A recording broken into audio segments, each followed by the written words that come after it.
Bonsoir, bien-aimés de Dieu. Bonne rentrée scolaire à tout le monde. Voilà, comme c'est la rentrée, les parents ont accompagné les élèves devant la porte. Voilà, c'est pourquoi ça prend plus de temps. Voilà, donc nous rendons grâce à Dieu pour cette nouvelle année, voilà, qui commence et qui va se terminer en 2025, si Dieu le veut. Voilà. Donc ce soir déjà, nous sommes là pour présenter le livre de les Épîtres de Paul à Tite, Timothée 1 et 2. Voilà. Donc dans un premier temps, comme d'habitude, nous allons suivre les exposés. Et après l'exposé du prêtre, et va suivre les questions. Nous sommes à notre 42e café littéraire biblique. Voilà.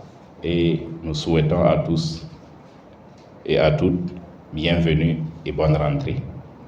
Merci. Bonsoir. Je suis Bassolé Parfait de la paroisse Notre-Dame de Fatima de Dassasco, CCB Saint-Marc. Je suis chargé de vous présenter le premier chapitre du livre de Tite. C'est un chapitre de 16 versets que nous avons subdivisé en 3 parties. La première partie qui va du verset 1 au verset 4 est intitulée « Adresse et salutations ». Dans cette partie, Paul, serviteur de Dieu et apôtre de Jésus-Christ, rappelle son apostolat en s'adressant de manière affectueuse à Tite, son véritable enfant dans la foi. Il souligne également que cette foi leur est commune. Verset 59, deuxième partie, les critères requis pour les anciens à établir. L'apôtre Paul, en expliquant la raison pour laquelle il avait laissé Tite à Crète, indique le but de sa lettre. Paul indique en effet qu'il attend de Tite qu'il règle des choses que lui-même n'avait pas pu régler et qu'il établisse dans chaque ville des anciens ou évêques. Par la suite, Paul lui fournit les directives nécessaires à la désignation des évêques qu'il veut irréprochables comme administrateurs de Dieu. Troisième partie, des faux docteurs à recadrer, versets 10 à 16. Dans cette partie, Paul demande à Tite de reprendre les faux docteurs afin de les ramener à une foi saine. Ces faux docteurs sont surtout des juifs insoumis qui enseignaient l'erreur en vue de gains honteux. De plus, leur vie n'est pas en cohérence avec ce qu'ils prônent. Unité de thème, l'institution des évêques. Le verset 16 nous a paru significatif en ce qu'il nous interpelle à être vrai. Nous avons trouvé un lien avec Actes 14, 23. Ils firent nommer des anciens dans chaque église et après avoir prié et jeûné, ils les recommandèrent au Seigneur en qui ils avaient cru. Le message de ce chapitre pour nous aujourd'hui est que tout en rappelant la sagesse, dont le clergé se munit pour conduire l'Église, nous interpelle sur la nécessité d'être des chrétiens vrais envers Dieu et envers nos frères. Merci. Je suis Rwamba Gisèle. Je présente l'exposé de Kourago Kabouré Rita de la paroisse Sainte-Monique de Sandro, CCB Saint-Michel, et de Diasso Sanfo, Marie Gloriana, paroisse Saint-Albert-le-Grand de la Rotonde. Présentons le chapitre 2 du livre de Tite. Ce chapitre comporte 15 versets. Nous pouvons le répartir en 2 parties. D'une part, devoir particulier à certains fidèles. Chapitre 2, versets 1 à 10. Cette partie décrit les attitudes que doivent avoir les fidèles pour faire honneur en tout à la doctrine de notre Sauveur. Et d'autre part, les fondements dogmatiques de ces exigences. Chapitre 2, versets 11 à 15. Ces exigences ont pour base la souffrance, la mort et la résurrection de Christ notre Sauveur. Les versets touchants. Versets chapitre 2, verset 1. Pour toi, enseigne ce qui est conforme à la sainte doctrine, nous enseignant à renoncer à l'impiété et aux convoitises de ce monde. Lien avec d'autres livres. Genèse 3, 5. Mais Dieu sait que le jour où vous en mangerez, vos yeux s'ouvriront et vous serez comme des dieux qui connaissent le bien et le mal. Ésaïe 55, 9. Autant le ciel est élevé au-dessus de la terre, autant mes chemins sont élevés au-dessus de vos chemins et mes pensées au-dessus de vos pensées. Actualité. Nous sommes confrontés de nos jours à divers enseignements de la parole par beaucoup de personnes dans le cadre de l'évangélisation. La question qui demeure, enseignons-nous la parole de Dieu en restant fidèles à cette parole? Que le Seigneur nous accorde la grâce de la fidélité à sa parole, que le Saint-Esprit nous y aide. Amen. Bonsoir à tous. Je suis Tho Emmanuel, mon binôme Tho Yago Brigitte. Nous sommes de la paroisse Notre-Dame des Apôtres, CCB Saint-Lazare. En ce qui concerne le chapitre 3 de Tite, il contient 15 versets et peut être subdivisé en 5 petites parties. La première partie va du 1er au 3e verset. Saint Paul rappelle à son fils Tite le comportement exemplaire qu'il doit avoir, l'obéissance et la bienveillance, car il est dans le monde sans être du monde. La deuxième partie concerne uniquement le 3e verset. Nous l'avons intitulé « Notre première manière de vivre qui était guidée par la chair avec ses conséquences ». La troisième partie, elle va du 4e verset au 8e. Il est question dans cette partie de la manifestation de la bonté, de la miséricorde de Dieu et le salut des hommes. La 4e partie va du verset 9 au verset 11. Instruction sur les choses à éviter et comment agir face aux fauteurs de troubles. La 5e et dernière partie va du 12e au 15e verset. Instruction, recommandation et salutation finale. L'unité générale qui se dégage dans l'ensemble de ces 5 parties sont les recommandations de Paul à Tite pour vivre dignement en enfant de Dieu, en étant soi-même un exemple par sa qualité de vie, être dans le monde sans être du monde. Les versets 2 et 14 ont retenu notre attention. N'outrager personne, éviter les disputes, se montrer bienveillant, témoigner à tous les hommes une parfaite douceur. Les nôtres aussi doivent apprendre à exceller dans la pratique du bien pour faire face aux nécessités pressantes. Ainsi seront-ils pas sans fruit. Comme lien avec d'autres passages des Saintes Écritures, nous pouvons citer 1 Pierre 2,13 qui dit « Soyons donc soumis à tout ordre humain pour l'amour du Seigneur, soit au roi comme étant au-dessus de tous. » Également Romains 13, 1 à 5, Éphésiens 4, 31 qui dit « Aigreur, emportement, colère, clameur, outrage, tout cela doit être extirpé de chez vous, avec la malice sous toutes ses formes. » Nous avons également Philippiens 5, 4, 5, « Que votre douceur soit connue de tous les hommes, le Seigneur est proche. » Nous pouvons conclure en disant que ce chapitre 3 nous interpelle en tant que chrétiens qui veulent suivre le Seigneur. Il nous rappelle sur les comportements que nous devons avoir, surtout cette vie d'exemplarité que nous devons vivre, car nous sommes dans le monde, mais nous ne sommes pas du monde. La mission est noble, le chemin n'est pas facile, puisse le Saint-Esprit nous y aider. Amen. Je présente l'exposé de Drabo Cédro Marie-Denise de la paroisse Saint-Augustin de Binskin, CCB Saint-Louis de la coordination Sainte-Marie de Norguin. Le chapitre 1 de la première épître à Timothée contient 20 versets. Il peut être subdivisé en 4 parties.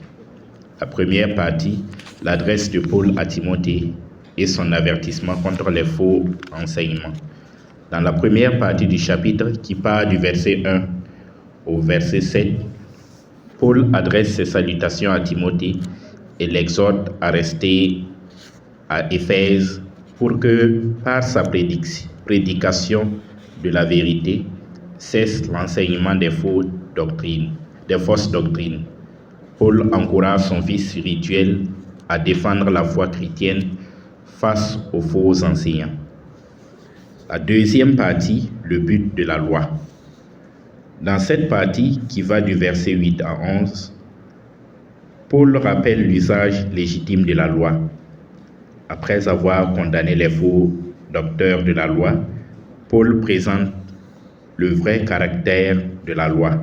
Ainsi, l'usage légitime de la loi produit la connaissance du péché.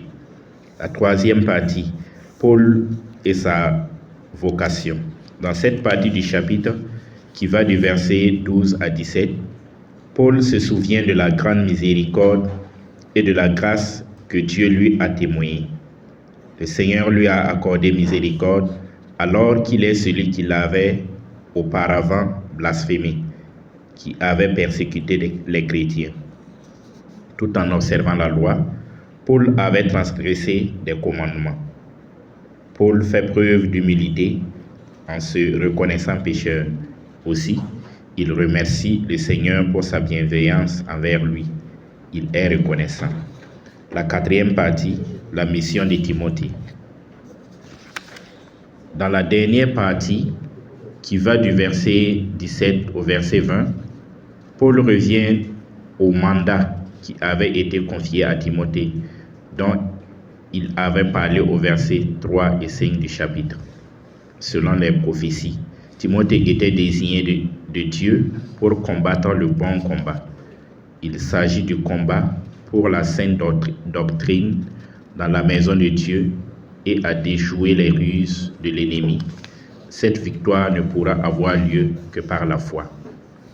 Unité des thèmes. La nécessité d'une doctrine saine et d'une vie exemplaire constitue les thèmes qui se dégagent dans les différentes parties du chapitre.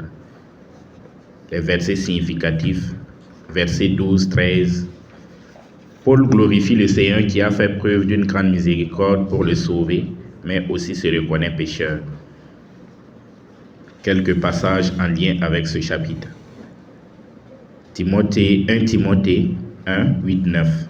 Romains 7, 7. Jacques 2, 8, 10. Message du chapitre pour nous aujourd'hui. Le chapitre 1 du premier livre de Timothée met en contraste l'évangile et les fausses doctrines. Ce chapitre présente une image de notre époque, dans notre monde d'aujourd'hui. Des fausses doctrines sont enseignées, conduisant certains chrétiens à s'éloigner du Christ, le vrai chemin. Je vous remercie. Bonsoir. Je lis pour Chantal Taogo de la paroisse cathédrale, chargée de vous présenter le chapitre 2 de la première lettre de Saint Paul, apôtre à Timothée. Dans ce chapitre, nous avons 15 versets. Nous avons subdivisé ce chapitre en deux parties, la prière et la conduite que les femmes devraient avoir. La prière. Paul montre l'importance de la prière. Elle est agréable à Dieu et les différentes formes qu'elle peut prendre. Demande, intercession, action de grâce, comme nous pouvons le voir dans le premier et le troisième verset de ce chapitre. La prière doit être une priorité dans la vie chrétienne, car elle est un moyen d'assurer les conditions de la piété, l'élément indispensable de l'évangélisation, d'assumer ses responsabilités avec le concours du Saint-Esprit conformément à la volonté de Dieu.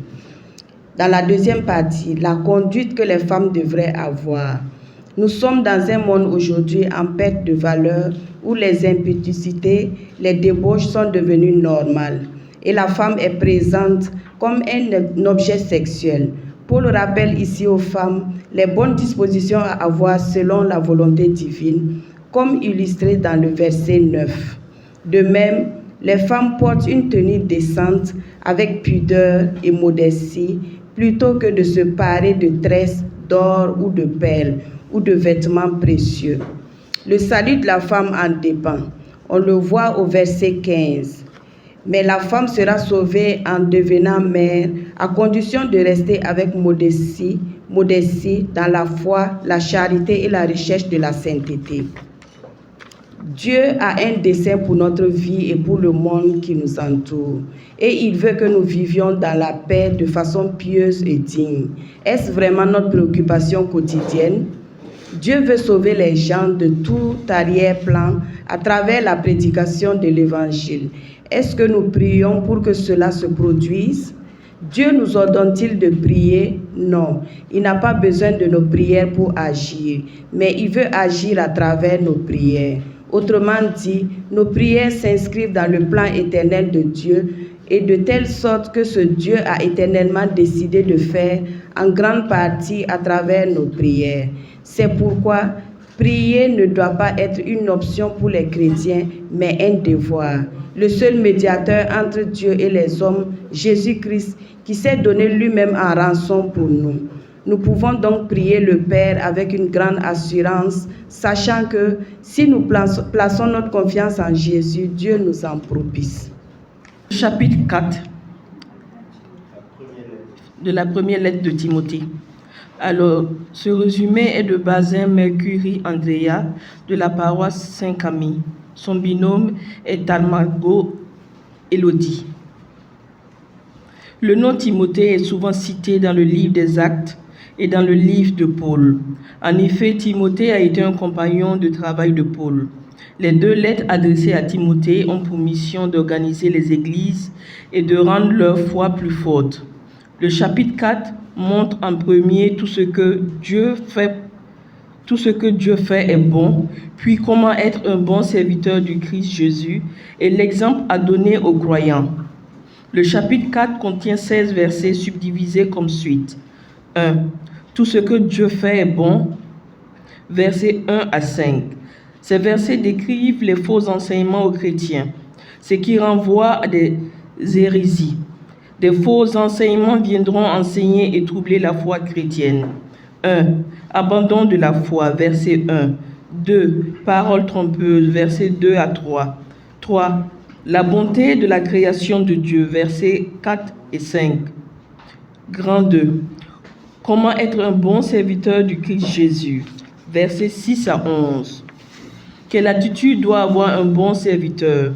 Cette deuxième partie illustre ce qu'il faut faire avec ces faux enseignements et donner de l'espérance. 1. Enseignement fait aux chrétiens, verset 6. 2. Éclairer les chrétiens sur la fidélité à rester à Dieu, versets 7 à 9. 3. Espérer contre espérance, versets 10 à 11. Grand 3. Exemple à donner aux chrétiens, versets 12 à 16. Il s'agit des recommandations faites dans l'exécution de l'œuvre de Dieu, les responsabilités du serviteur à l'égard de l'Église et les responsabilités du serviteur dans sa vie personnelle. 1. Manifester les fruits de l'Esprit Saint. 2. Manifester le don de l'Esprit Saint. 3. Rester prudent et humble. En conclusion, comment ce chapitre nous aide-t-il? 1. À connaître Dieu. 2. À nous connaître nous-mêmes. 3. À servir Dieu. Merci. Je suis Kaboré Sosten de la paroisse Saint-Augustin de Bisguin et ma binôme Ouedrao Christiane épouse Tendano de la paroisse Notre-Dame du Perpétuel Secours de Kosodo, CCB Sainte Catherine de Sienne. Nous sommes chargés de vous faire le résumé de 1 Timothée 5 qui contient 25 versets, qui peut être subdivisé en 3 parties. La première partie, les conseils de Saint Paul aux fidèles de façon générale. Ne rudoie pas un vieillard, au contraire, exhorte-le comme un père, les jeunes gens comme des frères, les femmes âgées comme des mères, les jeunes filles comme des sœurs, en toute pureté. À travers ce passage, Saint Paul invite les jeunes gens au respect de la personne âgée. Nous retrouvons également ce passage dans Lévitique 19. Dans ce passage, il est dit « Tu te lèveras devant une tête chenue, tu honoreras la personne du vieillard et tu craindras ton Dieu. Je suis Yahvé. » Le Seigneur nous invite au respect des personnes âgées. La deuxième partie, les conseils de Saint Paul aux veuves. Nous devons respecter les veuves.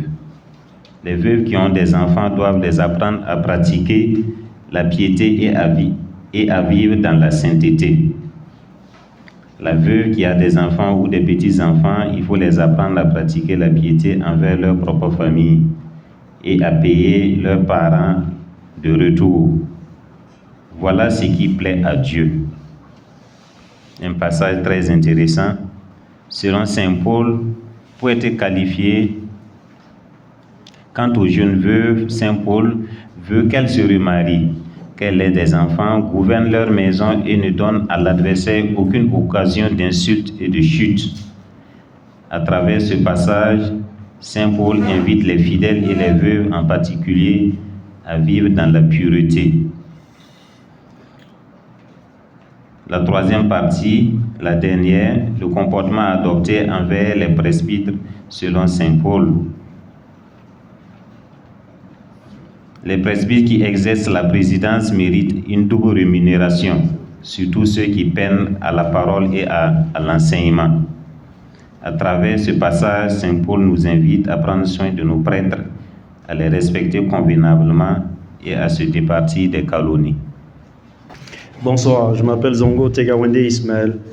Je lis pour Ouedraogo, Kaboré, Marie-Michel, qui a pour binôme Monsieur Kaboré Guillaume, de la paroisse Notre-Dame des Apôtres de la Padoie, CCB Saint-Jean 23. Ils exposent sur le chapitre 6 de la première lettre de Saint Paul apôtre à Timothée, qui contient 21 versets qu'ils ont subdivisés en 4 grandes parties, plus une exhortation finale. Première partie, conseil aux esclaves du verset 1 au verset 2. Saint Paul exhorte les esclaves à considérer leur maître, surtout si ceux-ci sont croyants, comme dignes d'un plein respect et d'être des travailleurs bons et respectueux envers eux, afin que le nom de Dieu ne soit pas discrédité, mais glorifié. Deuxième partie, avertissement contre les faux enseignants et l'amour de l'argent, qui part du verset 3 jusqu'au 10e verset. De là, Paul continue en mettant en garde ceux qui font un mauvais usage de la parole de Dieu et font la promotion de leurs propres idées. Il souligne que l'amour de l'argent est la racine de nombreux maux. Troisième partie, fuir le mal et poursuivre la piété. Il part du verset 11 au verset 16. Paul encourage Timothée à fuir les désirs mauvais et à poursuivre la justice, la piété, la foi, l'amour, la patience et la douceur. Quatrième partie, instruction aux riches, qui part du verset 17 au verset 19. Paul conseille aux riches de ne pas être arrogants, ni de mettre leur confiance dans les richesses qui sont incertaines. Paul souligne que les richesses matérielles sont éphémères. Dans un monde où l'accumulation des biens et l'attachement à la sécurité financière sont souvent prioritaires, que la véritable source de richesse doit être Dieu qui pourvoit à nos besoins. Il appelle les riches à être généreux en partageant avec les autres. Il les invite à la richesse de la vie éternelle.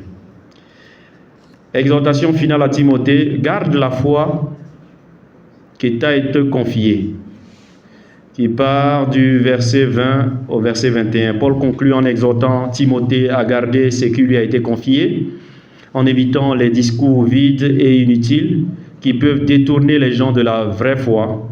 Paul fait référence aux fausses doctrines qui s'opposent à la foi chrétienne et ils font un lien avec l'Ancien Testament, Proverbe 11, verset 28, qui se fie à sa richesse tombera, comme un arbre verdoyant, le juste fleurira.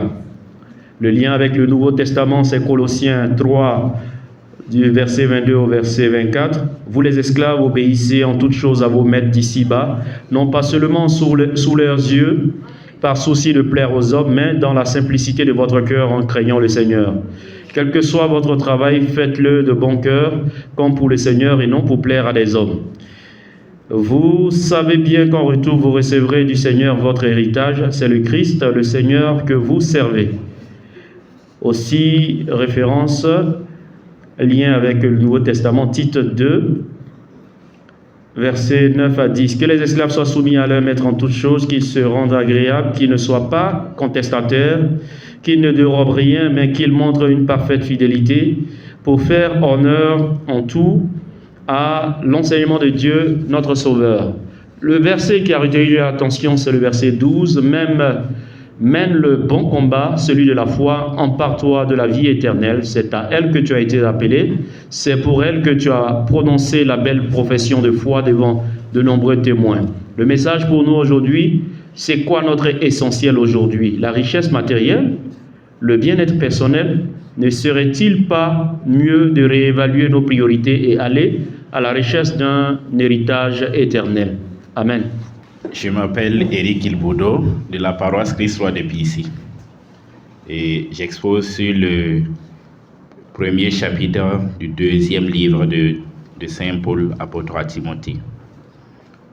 Dans ce chapitre, Paul s'adresse à Timothée avec une profonde affection et une exhortation à rester ferme dans la foi. Il commence par rappeler sa propre gratitude envers Dieu et l'héritage de foi qu'il a reçu de sa mère Eunice et de sa grand-mère Loïs. Paul encourage Timothée à raviver le don de Dieu qu'il a reçu par l'imposition des mains. Paul souligne que Dieu ne nous a pas donné un esprit de timidité, mais un esprit de force, d'amour et de sagesse.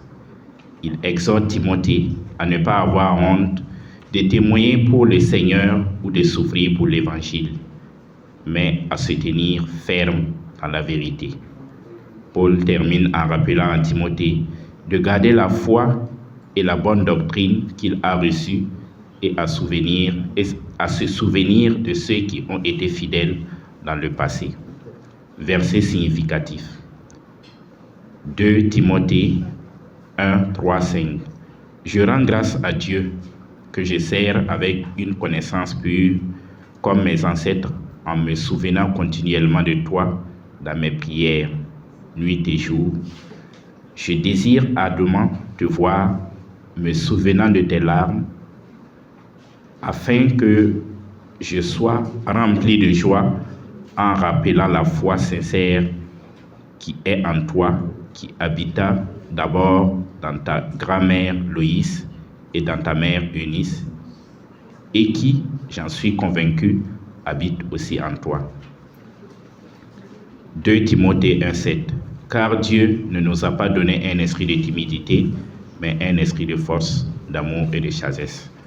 Pour nous chrétiens d'aujourd'hui, et ce message nous est d'actualité. Nous chrétiens, qu'est-ce que nous faisons de notre foi que nous avons? Est-ce que nous le transmettons fidèlement à nos enfants? Bien souvent, on voit des parents engagés, mais que des enfants qui ne s'intéressent même pas à ce que les parents font. Enseignons notre foi aux enfants. Aussi, ce n'est pas un esprit de timidité. Bien souvent, on voit des chrétiens qui tremblent devant des situations. Pourtant, ils sont avec le Christ, le Tout-Puissant, qui devant lui, tout problème ou toute difficulté disparaît. Donc, faisons-lui confiance et remettons-nous entre ses mains. Il nous a donné un esprit de force et non un esprit de peur. Je vous remercie. Bonsoir à tous. Je vous présente l'exposé de Boutera Mathias de la paroisse Saint-Guillaume de Tanguay et de son binôme Sevro Zacharie de la paroisse Saint-Pierre de Gounguin. Nous sommes chargés de vous présenter le chapitre 2 de la deuxième épître à Timothée qui contient 26 versets et se subdivise en 5 parties. La première partie, du verset 1 au verset 7, Saint Paul invite Timothée à prendre part de souffrances en bon soldat du Christ Jésus, en confiant les enseignements reçus aux hommes fidèles qui seront capables de les enseigner encore à d'autres. La deuxième partie, du verset 8 au verset 13, Saint Paul exhorte à Timothée de se souvenir de Jésus ressuscité d'entre les morts et de ne jamais le renier, peu importe des difficultés de vie. La troisième partie, du verset 14 au 18, Saint Paul rappelle à Timothée de dispenser avec droiture la parole de vérité. Ceux qui disent que la résurrection des morts a déjà eu lieu s'écartent de la vérité et ils renversent la foi des autres. La quatrième partie du verset 19 au 22, Saint Paul enseigne Timothée le solide fondement posé par Dieu qui subsiste avec ses paroles qui servent de sceau. Le Seigneur connaît les siens et quiconque invoque le nom du Seigneur doit s'éloigner du péché afin de devenir la vase d'honneur utile au Maître. La dernière partie du verset 23 au verset 26, Saint Paul apôtre conseille à Timothée de fuir les passions de la jeunesse et de rechercher avec ceux qui invoquent le Seigneur la justice, la foi, l'amour et la paix. Frères et sœurs, c'est avec douceur que nous devons instruire les autres et les amener à connaître la vérité en se débarrassant des filets du diable qui les tenaient captifs. Le verset qui a attiré notre attention est le verset 19 qui dit ceci: qu'il s'éloigne du péché quiconque invoque le nom du Seigneur. Ce verset a un lien avec d'autres versets du Nouveau Testament, entre autres le verset 19 et 20 du 2e chapitre de l'Épître aux Éphésiens. Car nous sommes des concitoyens, des saints, gens de la maison de Dieu. Nous sommes édifiés sur le fondement des prophètes et des apôtres. Jésus-Christ lui-même est la pierre angulaire. Ce chapitre 2 nous aide véritablement à prendre conscience de la pureté du cœur et de la tâche que le Seigneur nous a confiée individuellement. Prions. Dieu Père, par ta miséricorde et par la puissance du Saint-Esprit, accorde-nous un cœur nouveau, rempli de justice, de foi, d'amour et de paix au nom de Jésus-Christ notre Seigneur, lui qui vit et qui règne pour les siècles des siècles. Amen. Bonsoir, je suis Zungrana Noël de la paroisse Notre-Dame du Perpétuel Secours de Kosodo. Je présente l'exposé de Madame Bambara, née par l'info Flore Suzanne, de la paroisse Saint-André de Saba, et de sa binôme Tabsava K. Caroline, paroisse Notre-Dame des Apôtres de la Padoie. Leur exposé porte sur le chapitre 3 du deuxième épître de Saint Paul à Timothée. Dans le chapitre 3 de la deuxième épître à Timothée, Saint Paul met en garde Timothée contre les périls des derniers temps. Le chapitre contient 17 versets et peut être subdivisé en 4 parties. Du verset 1 à 5, la description des caractères des hommes dans les derniers jours. Du verset 6 à 9, la résistance des hommes à la vérité. Du verset 10 à 13, la persécution de ceux qui ont foi en Jésus. Du verset 14 à 17, Paul exhorte Timothée à placer sa foi dans les Saintes Écritures. L'unité du thème qui découle de ces différentes parties, c'est que l'auteur, Saint Paul, décrit les hommes corrompus des derniers temps dont Timothée doit se détourner et l'encourage à tenir ferme dans la foi. Le verset 15 a retenu notre attention. Il dit ceci: les Écritures saintes sont à même de te procurer la sagesse qui conduit au salut par la foi dans le Christ Jésus. Le chapitre 3 a des liens avec des passages du Nouveau Testament, notamment Romains 1, 29, 2, 19, 15, 4, Matthieu 7, 15, Actes 10, 42, 17, 21, 1 Corinthiens 13, 13, 10, 6, 2 Corinthiens 11, 23. Le message de ce chapitre est très actuel car les avertissements que Saint Paul a adressés à Timothée se réalisent de nos jours. L'Église traverse des moments difficiles et est attaquée de toutes parts. Malgré ces bouleversements dans la chrétienté, l'apôtre nous encourage à la fréquentation assidue des Écritures pour nourrir notre foi et notre zèle apostolique. Versets 15 à 17. Que Dieu nous donne une foi sincère pour témoigner de lui dans tous les aspects de notre vie. Bonsoir.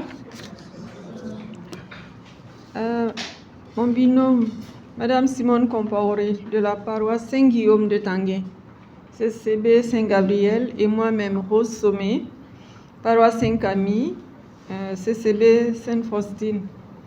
Nous sommes chargés de présenter un résumé du chapitre 4 de la deuxième épître de Saint Paul à Timothée. Le chapitre 4 est le dernier de cette épître et comporte 22 versets. Il peut être subdivisé en 4 parties ainsi qu'il suit. La première partie, le cri de cœur de Paul à Timothée, versets 1 à 5. Paul invite avec la plus grande solennité Timothée à proclamer la parole à temps et à contre-temps, à exhorter inlassablement dans le souci d'instruire. Il avertit qu'arrive le temps où les hommes ne supporteront plus la saine doctrine et se tourneront vers les fables. Il invite Timothée à la prudence, à la patience face aux épreuves.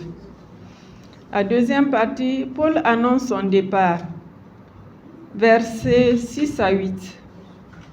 Il se présente comme une libation répandue, signifiant ainsi son départ imminent. La troisième partie, Paul donne une dernière instruction à Timothée et expose ses déboires et ses déceptions. Versets 9 à 18. La quatrième partie, les salutations finales, versets 19 à 22. Paul envoie ses salutations à quelques personnes, donne quelques informations et transmet à Timothée les salutations des frères et sœurs qui sont avec lui. Et il invite Timothée à le rejoindre rapidement. L'unité du thème entre les parties. La mission de l'annonce de l'Évangile est difficile et en but à des contradictions internes et externes. Cependant, il faut persévérer car la récompense est au bout du parcours par le Seigneur, le juste juge. Le verset significatif qui retient notre attention, c'est 2 Timothée 4:2. Proclame la parole, insiste à temps et à contre-temps, refute, menace, exhorte avec une patience inlassable et le souci d'instruire. Les liens du chapitre 4 de la deuxième épître à Timothée avec l'Ancien Testament. Nous avons retenu dans Proverbes 24:12 sur la rétribution par le Seigneur et Daniel 6:17 sur la délivrance et la protection divine. Dans le Nouveau Testament, nous avons retenu Actes 10:42, Romains 14:10 sur la seigneurie de Jésus établie pour juger les vivants et les morts. Philippiens 2:17, Paul se présente comme une libation, un sacrifice. Et Matthieu 10:19, le secours divin pour les serviteurs de Dieu. Le message du chapitre. Le verset 3 du chapitre 4 est d'une actualité cruelle. En effet, nous sommes dans une ère où les faux prophètes prolifèrent et attirent des foules avides du miracle et des promesses de prospérité. Combien de catholiques sont tombés dans ces pièges et ont quitté leur Église? Que Dieu accorde à son peuple la grâce de la sagesse et du discernement.